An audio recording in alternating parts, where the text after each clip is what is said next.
Mana shunaqangi bir davrlarga yetkazdi. Ulovlarimiz bugun ajoyib bir holatga keldi. Lekin yo'lda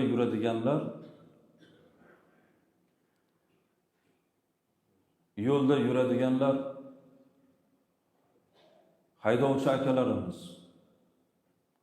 Balkim buni hozir biz ijtimoiy tarmoqlarga ham qo'yamiz.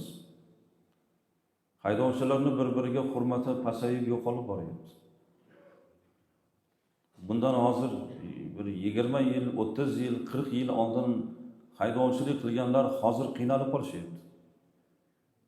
Bir-biriga yo'l berish yo'q.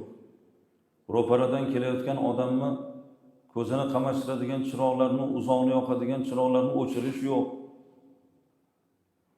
Ulamolar bil ittifoq aytadilarki, katta yo'lda yuradigan odam bir necha tarmoqli yo'l bo'ladigan bo'lsa, harakati sekin bo'ladigan bo'lsa, o'ng tarafda yurishlik mustahab deyiladi. Nimaga birinchi qatorda yuramizdan? Sekin yursak, chap tomon, o'ng tomonga o'tib olib yuraylik. Tez yuradiganlar bor, kasallar bor, shoshilib turganlar bor. Nega yo'l berish yo'q? Mana uzoq bir viloyatlarga safarga chiqadigan bo'lsa, juda ham bir asabbuzarlik holati bo'ladi. Yo'l berish yo'q. Katta mashina haydaydiganlar ham birinchi yo'lga chiqib oladi.